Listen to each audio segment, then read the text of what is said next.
السلام علیکم ناظرین، سعید بلوچ ایک نئی ویڈیو کے ساتھ آپ کی خدمت میں حاضر ہے۔ ناظرین، آج اس ویڈیو میں ہم بات کریں گے سیاست کے تارا اور ستارہ کی، کہ وہ کیسے دونوں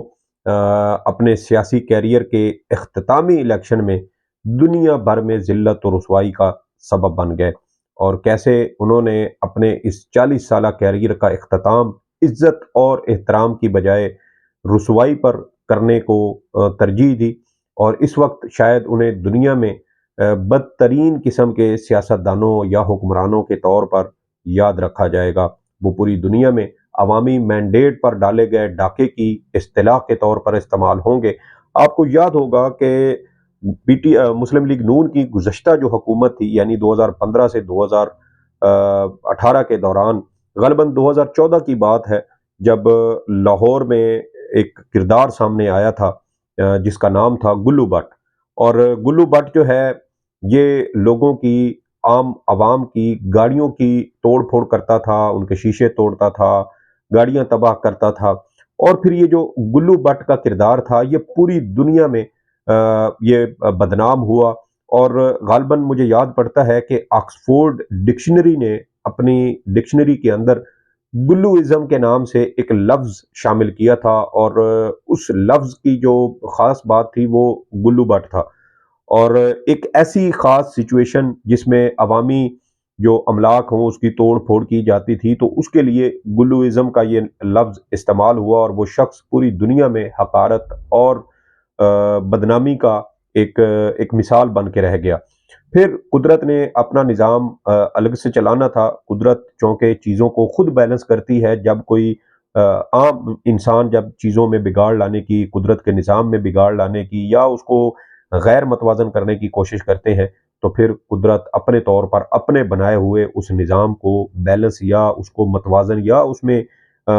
توازن لانے کی کوشش کرتی ہے۔ اور اب ہم نے دیکھا پچھلے دنوں کہ گلو بٹ، اللہ پاک ہم سب کو اچھی صحت پر مشتمل زندگی گزارنے کی توفیق دے، بیماریوں سے بچائے، لیکن گلو بٹ کی جو پچھلے دنوں ایک ویڈیو سامنے آئی، اس سے ہم سب کے لیے عبرت کا یہ سامان بھی پیدا کیا کہ ہم اپنے گریبان میں جھانکیں اور اپنے اعمال کو دیکھیں، اور جو لوگ معاشرے میں بگاڑ کی سبب بنتے ہیں، ان کے لیے بھی اس میں ایک بہت بڑی عبرت کی کا جو سامان ہے وہ اس میں موجود تھا۔ اور اسی طرح تارا اور ستارہ، یہ دونوں بھی پاکستان کی سیاست میں عبرت کا نشان بن چکے ہیں۔ اس کے علاوہ آج ایک اور جو اہم خاص بات اس ویڈیو میں آپ کے ساتھ شیئر کریں گے وہ یہ ہے کہ عمران خان صاحب نے اپنی ترجیحات واضح کر دی ہیں۔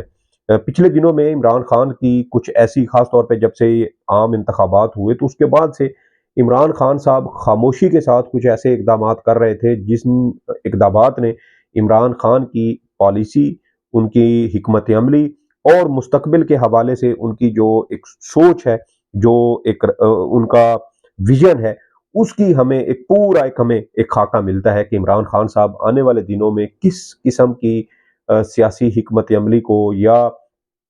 اپنے بیانیے کو آگے لے کر چل سکتے ہیں۔ یہ تفصیلات آپ کے ساتھ شیئر کریں گے۔ اس کے علاوہ آج عمران خان صاحب کی جانب سے یہ بھی تفصیل آپ کے ساتھ شیئر کریں گے کہ انہوں نے شاہ محمود قریشی اور اسد عمر کے حوالے سے کیا اہم باتیں کی تھیں۔ عمران خان صاحب بطور کپتان اپنی کرکٹ کیریئر میں اپنے تمام جو ٹیم کے اراکین ہوتے تھے، ممبر ہوتے تھے، کھلاڑی ہوتے تھے، ان کو بڑی اچھی طرح سے سمجھتے تھے۔ ہر کپتان کے لیے یہ ضروری ہوتا ہے کہ وہ اپنی ٹیم میں شامل کھلاڑی کی صلاحیتوں کو سے بخوبی واقف ہو، تاکہ بوقت ضرورت ان کو بہترین انداز میں استعمال کر کے ملک اور ٹیم کے لیے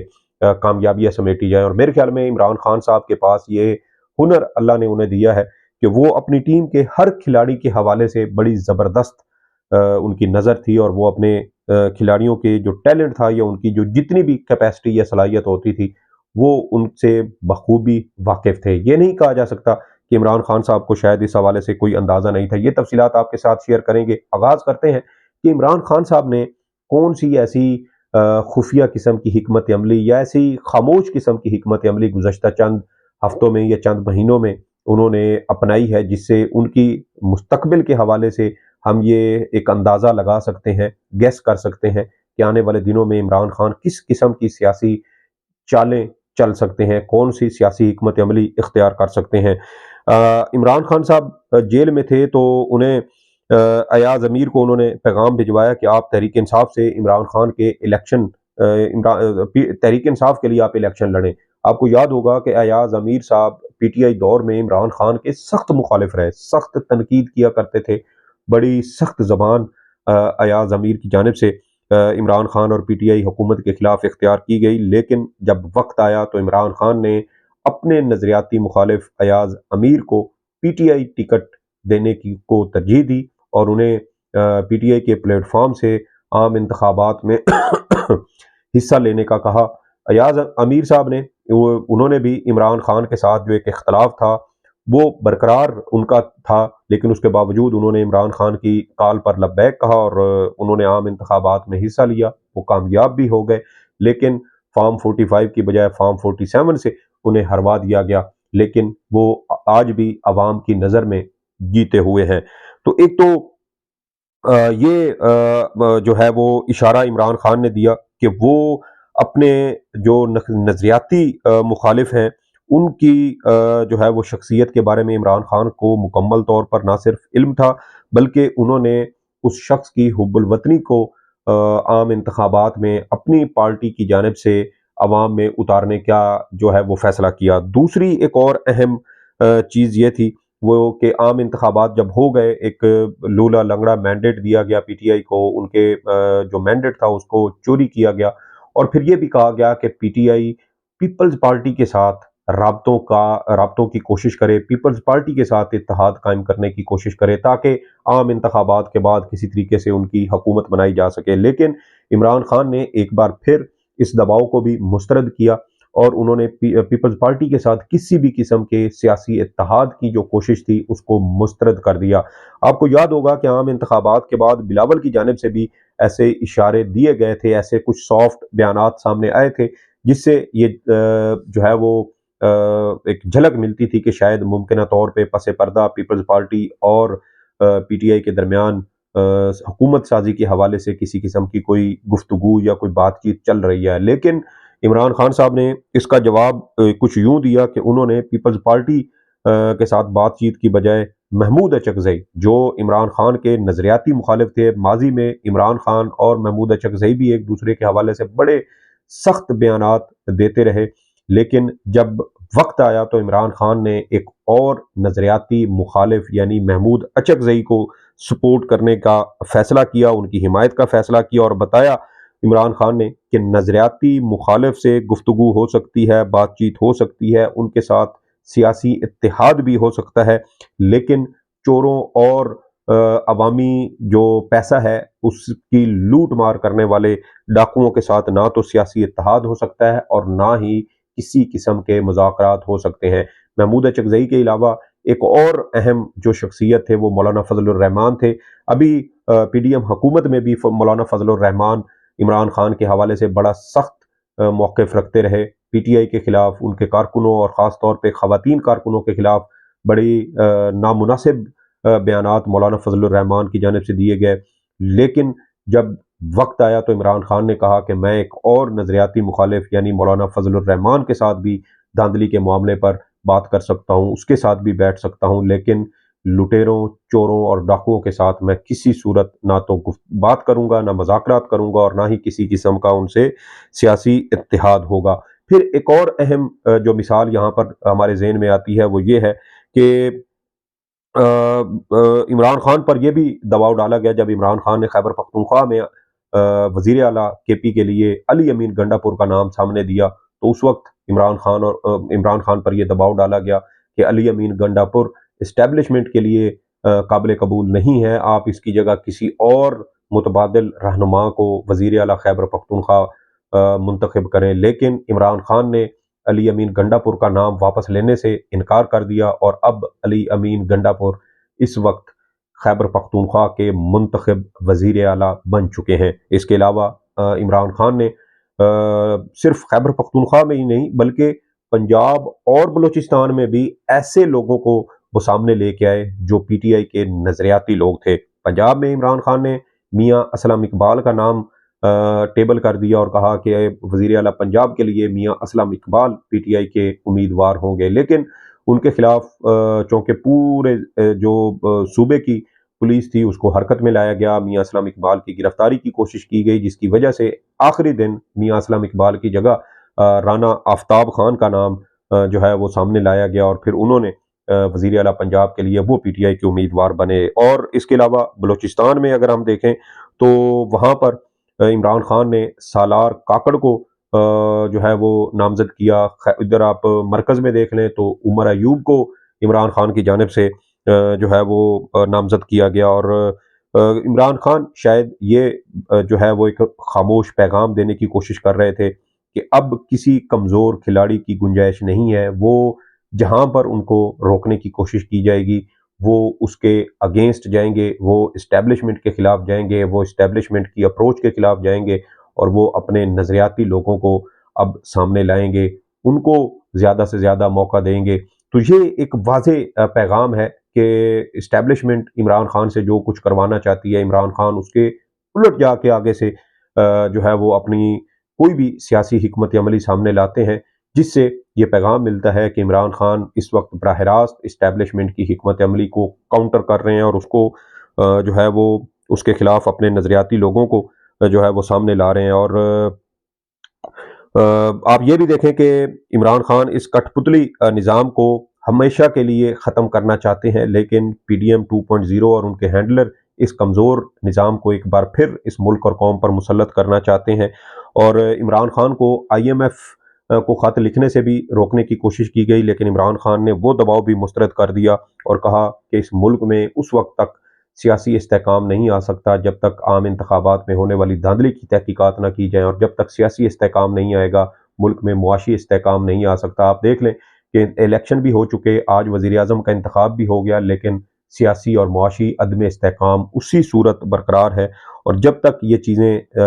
سیٹل ڈاؤن نہیں ہوں گی پاکستان میں جو معیشت کی بہتری کی کوششیں ہیں وہ بھی کسی صورت کامیاب نہیں ہو سکتی۔ یعنی عمران خان جو باتیں سامنے لا رہے ہیں، جن باتوں کے اوپر عمران خان کا ایک دو ٹوک موقف ہے، وہی چیزیں بار بار درست ثابت ہو رہی ہیں، لیکن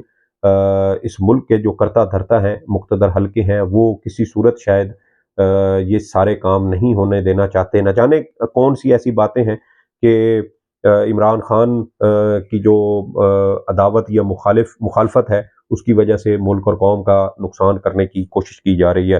بہرحال عمران خان صاحب نے اپنی ترجیحات بالکل واضح کر دی ہیں، اور وہ اس بات پر قائم ہے کہ اب کسی قسم کی کوئی کمزور لڑائی نہیں ہوگی، بلکہ تگڑی لڑائی جو ہے وہ لڑی جائے گی، اور ہر جگہ پر بہترین جو کھلاڑی ہیں ان کو میدان میں اتارا جائے گا۔ اب آتے ہیں سیاست کے تارا اور ستارہ کی طرف۔